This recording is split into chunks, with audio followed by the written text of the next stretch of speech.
বাদর হৃদয় খোদার সাথে চলো ফতে মুস্তফার। চোখ রাঙাবার মোরা ধারি না কোধার, মোরা সৈনিক রসুলে খোদার।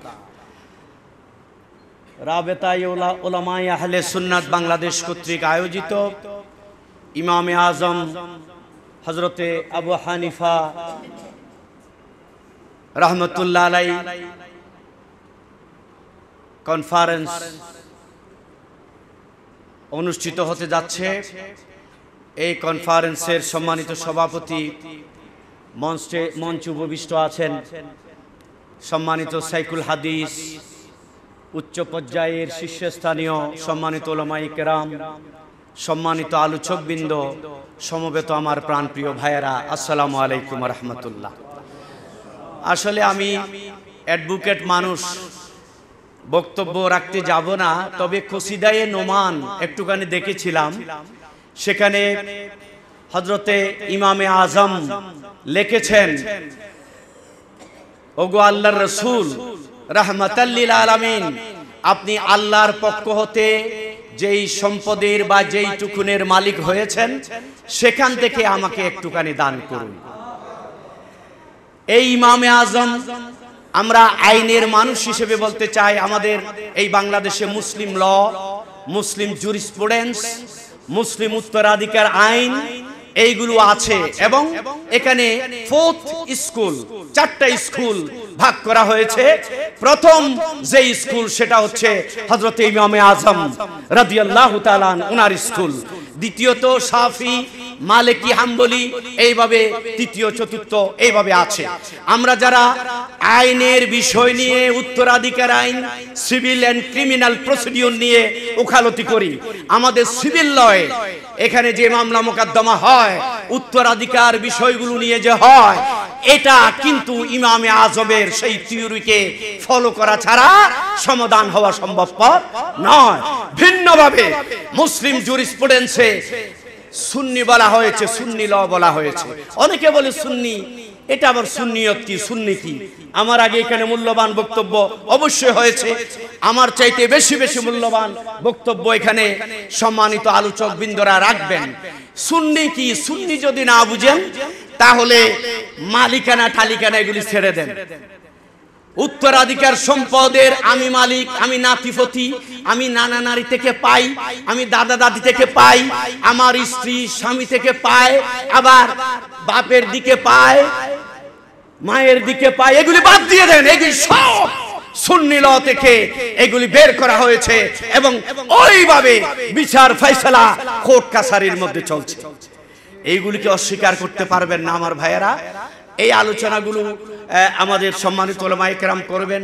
আমি ওইভাবে এগুলি নিয়ে আর আলোচনা করতে চাই না। আমি শুধু আপনাদেরকে শুভেচ্ছা জানাবার জন্য, আপনাদের সাথে সংহতি প্রকাশ করার জন্য, এই যে রাবেতায়ে উলামায়ে আহলে সুন্নাত দীর্ঘদিন ধরে সুন্নিয়তের খেদমত করে যাচ্ছেন, অবদান রেখে যাচ্ছেন, আপনাদের মাধ্যমে সত্যিকার কোরআন, সুন্নাহ, ইজমা, কিয়াসের যে সমষ্টি সুন্নি মতাদর্শ, এটা যে প্রচার হচ্ছে, প্রসারিত হচ্ছে, এজন্য আমি আমার সংগঠনের পক্ষ হতে এবং ব্যক্তিগত পক্ষ হতে আমি অন্তরের অন্তঃস্থল থেকে আপনাদেরকে ধন্যবাদ, মোবারকবাদ জানাই।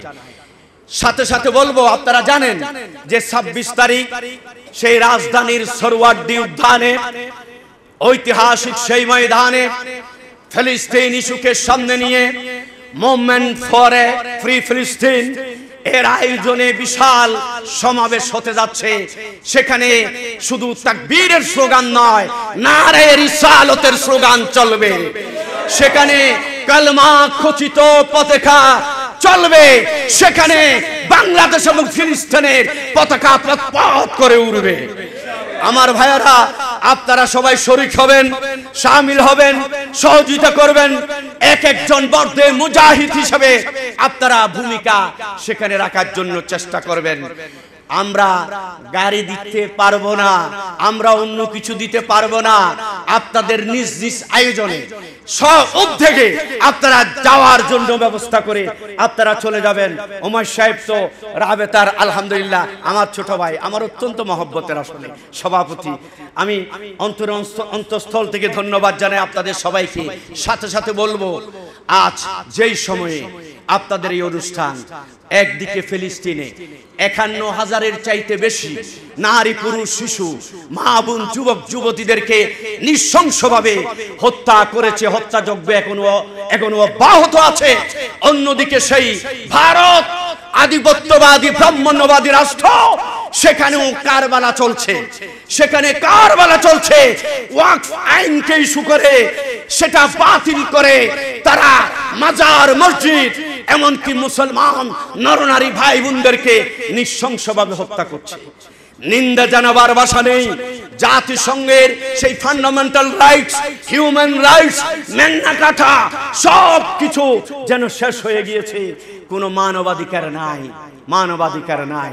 আসুন আপনারা সেই হক্কানি উলামায়ে কেরাম, আপনারা নওজোয়ান ছাত্র ভাইয়ারা, যুবক ভাইয়ারা, আমরা প্রকৃত নবীর সেই উসওয়াতুন হাসানা, সে আদর্শ উজ্জীবিত হয়ে আউলিয়া ইকরাম আমাদের প্রেরণার উৎস মনে করে ইমামে আজম, আমরা এই মাযহাব পন্থী, আমরা এই মাযহাব মানি।